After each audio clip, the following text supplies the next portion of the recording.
practice কৰে তেতিয়াহ'লে আমাৰ লোৱাৰ এবডমিনেল বা আপাৰ এবডমিনেল বা সাইড ফেটছৰ কাৰণে আমাৰ এইকেইটা মানে আমাক সহায় কৰে যিটো আমাৰ ৱেইট লগতে ৱেইটটো লছ হয় আহকচোন তেতিয়াহ'লে আমি ষ্টাৰ্ট কৰিছোঁ তাৰ কাৰণে আমি প্ৰথমতে শুই ল'ব লাগিব এনেকৈ পেশীটো দি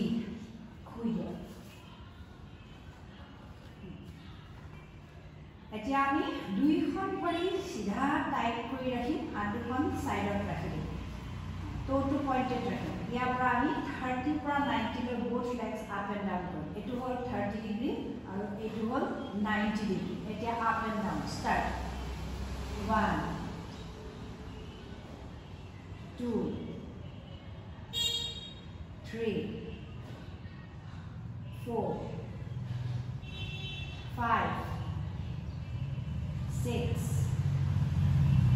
7 8 9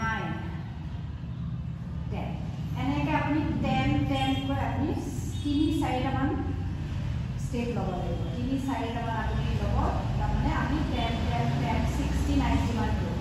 এতিয়া এইটো আমাৰ হ'ল লোৱাৰ এক্সৰ কাৰণে এতিয়া আমি আপাৰ এক্সৰ কাৰণে কৰিছে তাৰ কাৰণে আমি আঁঠু দুটা ভাঁজ কৰি ল'ম আৰু ভৰিখন ঠিক এইটো পজিশ্যনত ল'ম এতিয়া ভৰিটো হাত দুখন আমি ওপৰলৈ ল'ম ভৰিখন বেছি লৰচৰ কৰি নাথাকিব হাতখন উঠাই দিব আৰু হেডটো টাচ কৰিব ষ্টাৰ্ট 1 2 3 4 5 6 7 8 9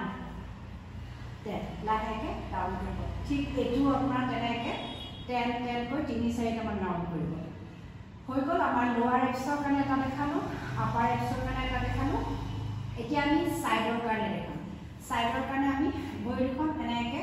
ভাঁজ কৰি ল'ম এতিয়া আমি ভৰি দুখন হেডটো আপ কৰি লৈ আমি ভৰি দুখন টাচ কৰিব লাগিব সাইডৰ পিনৰ পৰা এবাৰ আপুনি এইটো চাইডে এনেকৈ হেডটো আপ কৰিব হাতখন এনেকৈ ৰাখিব টোটো এবাৰ ইপিনে টাচ কৰিব এবাৰ ইপিনে টাচ কৰিব 1 2 3 4 5 6 7 8 9 10 এটো কমে আপুনি 40 to 50 টাইম কৰিব লাগিব হৈ গ'ল এটো প্ৰেক্টিছ আপুনি ডেইলি অভ্যাস কৰক আৰু আপোনাৰ বেলি ফেট ৰিডিউস কৰক থ্যাংক ইউ